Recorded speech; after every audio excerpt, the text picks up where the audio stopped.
Well, hello folks. A little different video today. Perhaps something very politically incorrect, but that's okay. That's part of country living too. I'm actually not at my farm today. I'm over at my son's where he lives, a few miles away from mine. And he has had significant crop damage for the last couple years because of the size of the deer herds. There are just so many deer here because there's food and cover for them. And well, you saw some of my earlier videos. We had 40 at one time in our field. But unlike for me, where it's just, oh, let's look at it, for him, this is, money taken out of his pockets to feed his family. So it's a bit more serious. So one of the things that the owner of the property agreed to do is he contacted the Game Commission and explained the problem. And the Game Commission has allowed a certain number of crop damaged deer to be harvested from the property, and gave tags so that hunters could come in and just thin the herd, so to speak. Well, I told my son I'd be happy to help him out, and this is now the last day to do this before the regular hunting season starts. So, actually archery season. So I'm sitting here in his field in the evening, waiting to see if any deer come by here. Right in front of me is a huge soybean field, and you can see, if you look very closely here, right along the edge of the soybean fields, you can see the deer damage that's gone on. There are no leaves at all on the top of these plants that are right along the edge of the field. They just come by and munch, and if the soybeans were a little bit more ripe, they'd be eating them as well.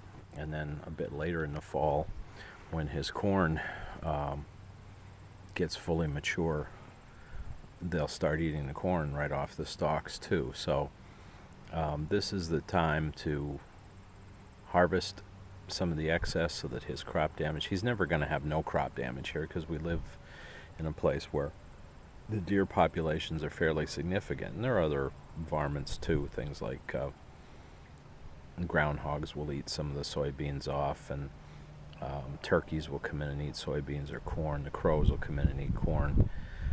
So there's that battle, that competition for food, and it's not like, we're not talking about their natural food. This is food that was planted by farmers for people to eat.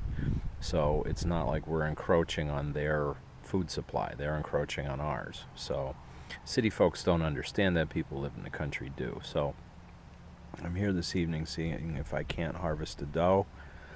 During this crop damage hunt, you're not allowed to shoot buck, and that's okay. I'll be doing that later in the fall during regular hunting season.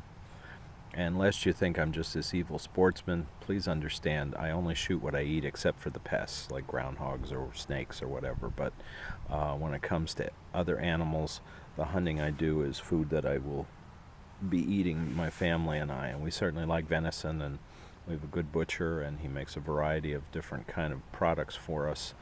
So if I do get a deer this evening, probably tomorrow I'll run it up to his butcher shop and have it processed, whether it gets ground into hamburger or steaks or cut, or he makes things like bologna, deer bacon, venison bacon, things like that. So it will be a good source of protein, meat that's actually better for you than other kinds of meat because it's leaner, it has less fat on it. And around here, the deer don't taste wild and gamey, and what you see in front of you is the reason why. In many other places in this state and in other states, the deer subsist on forest stuff, acorns or what have you. Here, they're eating hay, soybeans, corn, and if there were other places where they had other crops planted like wheat or barley or whatever, they'd be eating that too. So their diet is changing how the meat tastes because they're essentially eating the same kinds of food that the beef cattle do, or the pork the pigs do. So the taste here is much better than, say, if I was in a place where there isn't much farming but a lot of forests.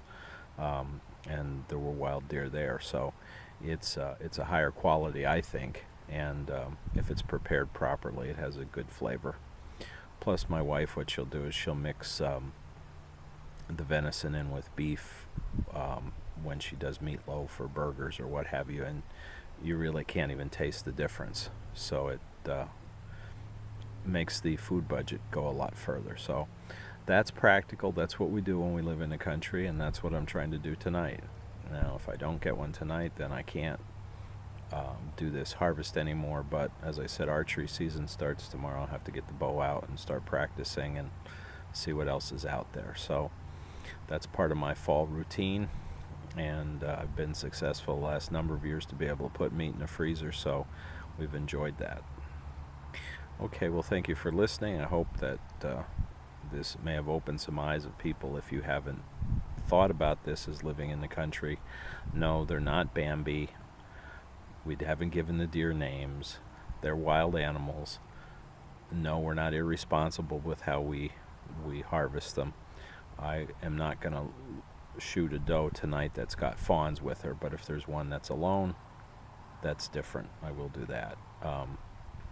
So we'll see what happens, but I'll get back to you if it's successful.